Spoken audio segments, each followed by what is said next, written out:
अब हम second part से कंटिन्यू करते हैं।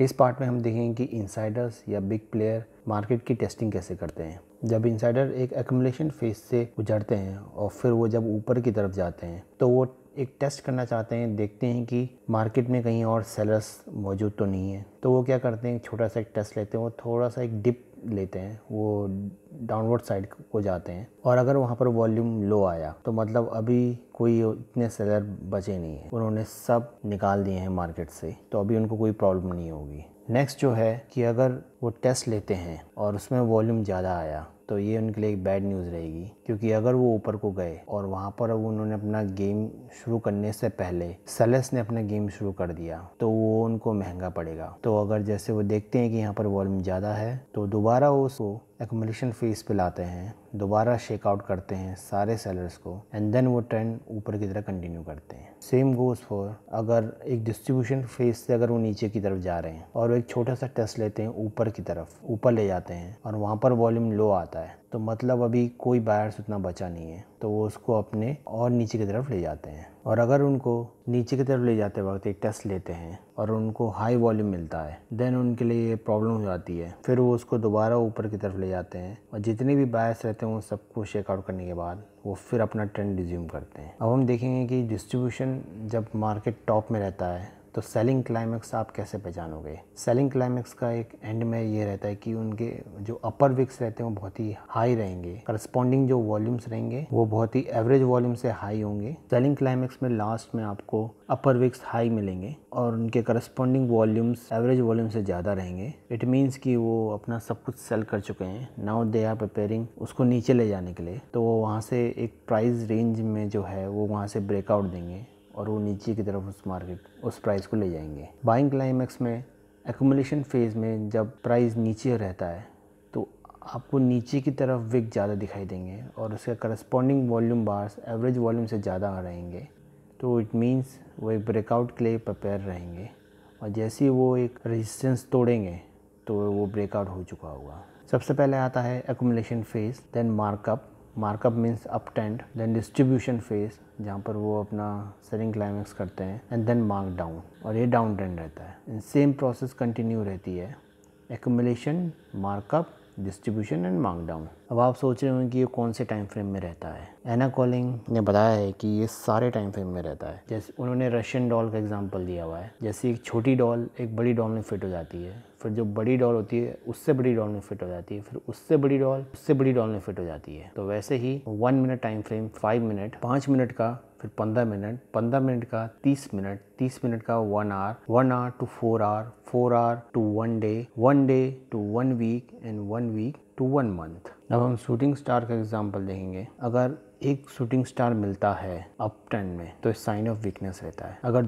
2 कंसेक्यूटिव शूटिंग स्टार मिलते हैं तो वो बेरिश सेंटिमेंट को और बढ़ा देता है, और अगर तीसरा कंसेक्यूटिव शूटिंग स्टार मिलता है तो वो उस बेरिश सेंटिमेंट को और बढ़ा देता है। तो आपको एक कैंडल देख के नहीं कंफर्म करना है, आपको मल्टीपल कैंडल देख के कंफर्म करना है। और ज़रूरी नहीं कि ये कैंडल कंसेक्यूटिव ही आएंगे, ये कुछ कैंडल बाद भी आ सकते हैं या 5-6 कैंडल बाद भी आ सकते हैं, डिपेंड करता है ऑन द प्राइस। ये बस उस कंफर्मेशन को और बढ़ा देते हैं कि यहाँ से वीकनेस अब आएगी। और इसके साथ अगर आप वॉल्यूम भी चेक करोगे इनका, अगर वॉल्यूम बहुत ही हाई है शूटिंग स्टार कैंडल का, तो ये आपके कंफर्मेशन और बढ़ा देता है कि यहाँ से अब वीकनेस आ सकती है। इसका एग्जांपल देखेंगे कि जैसे डबल टॉप जो हम कहते हैं, अगर वहाँ पर शूटिंग स्टार आया देन कंफर्म हो जाता है कि यहाँ से अब डाउन ट्रेंड आ सकता है। आपको उसका एक करस्पॉन्डिंग वॉल्यूम भी देखना पड़ेगा कि वॉल्यूम कितना है। अगर वो एवरेज वॉल्यूम से ज़्यादा है तो ये कंफर्म कर देता है कि वो डाउन ट्रेंड नीचे जाएगा। सेम अब हैमर में भी है, अगर एक हैमर दिखता है with low volume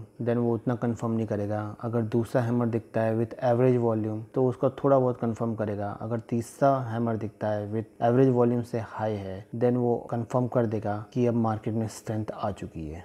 same goes for long legs 2G, जिनके upper high wick and lower wick बहुत ही हाई रहते हैं, और अगर वो एवरेज वॉल्यूम से लो में है तो इतना कंफर्मेशन नहीं होता, और अगर एवरेज वॉल्यूम में है तो इनडिसीजन रहता है, और अगर हाई वॉल्यूम में है तो रिवर्सल के चांसेस ज़्यादा रहते हैं। अब ये चाहे अप ट्रेंड में हो या डाउन ट्रेंड में हो, डिपेंडिंग अपॉन द ट्रेंड आपको उसके हिसाब से देखना पड़ेगा। ये एग्जांपल हम दोबारा देखते हैं कि अगर वाइड स्प्रेड कैंडल हो और उसका एवरेज वॉल्यूम से ज़्यादा हो तो वो उसको वैलिडेट करेगा, और अगर वाइड स्प्रेड कैंडल है और उसका वॉल्यूम एवरेज वॉल्यूम से लो है तो वो उसको उतना कंफर्म नहीं करता, तो वो कॉन्ट्राडिक्ट करता है। सेम गोज फॉर अगर प्राइस की बॉडी नैरो है और उसका वॉल्यूम भी नैरो है तो ये उसको वैलिडेट करता है। अगर प्राइस की बॉडी नैरो है और वॉल्यूम हाई है तो ये कॉन्ट्राडिक्ट करता है। अब हैंगिंग मैन का एग्जांपल देखेंगे। अगर बुलिश ट्रेंड है और हैंगिंग मैन आपको टॉप में दिखाई देता है तो ये बुलिश ट्रेंड को कंफर्म नहीं करता बल्कि उसको वीक कर देता है, क्योंकि अगर इनसाइडर क्या करता है वो उस टाइम अपना माल ऑफलोड करता है। तो एक ऑयल टैंकर के एग्जाम्पल के हिसाब से देखेंगे कि अगर ऑयल टैंकर एक यू टर्न लेगा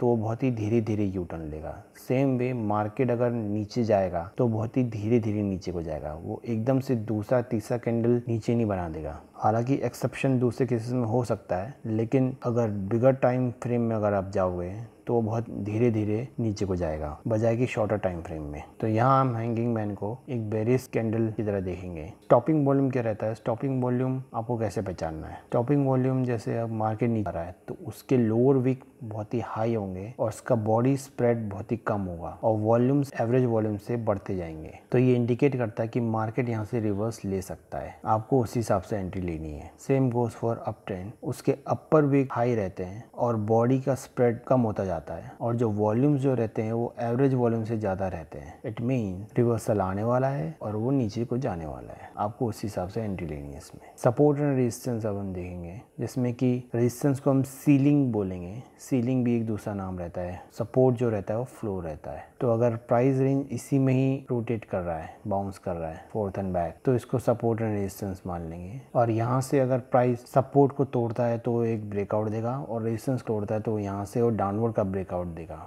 आपको उसके अकॉर्डिंग ही एंट्री लेनी है। Fear and grid bull trend में कैसे काम करता है? मोस्टली जो रिटेलर्स रहते हैं वो बाय ऑन ग्रीड करते हैं, वो भी टॉप में। जब उनको फोमो रह जाता है कि फियर ऑफ मिसिंग आउट, कि ऑलमोस्ट सभी एंट्री कर चुके हैं और एक हम ही रह गए हैं, तो वो टॉप में एंट्री लेते हैं और फिर उसके बाद जब वो सपोर्ट में आता है तो वहाँ पर वो लोग बेच देते हैं और वो अपना लॉस लेके बेच देते हैं। लेकिन जो इनसाइडर्स और बिग प्लेयर होते हैं वो सपोर्ट में लेते हैं और फिर वो रेजिस्टेंस में उसको बेच देते हैं और उनको इसमें फियर नहीं रहता, क्योंकि वो मार्केट को अपनी डायरेक्शन की तरह घुमाते रहते हैं और ये साइकिल रिपीट होती जाती है। सेम इसका fear and greed bear trend में भी दिखाई देता है। मोस्टली जो रिटेलर्स रहते हैं वो सपोर्ट में सेल करते हैं, fear of missing out, and then वो रेजिस्टेंस में उसको बेच देते हैं, वो अपना एक लॉस ले लेते हैं। जबकि इनसाइडर्स एंड बिग प्लेयर उसको रेजिस्टेंस में बेचते हैं एंड सपोर्ट में वो अपना कवर अप कर लेते हैं और ये साइकिल रिपीट होती रहती है।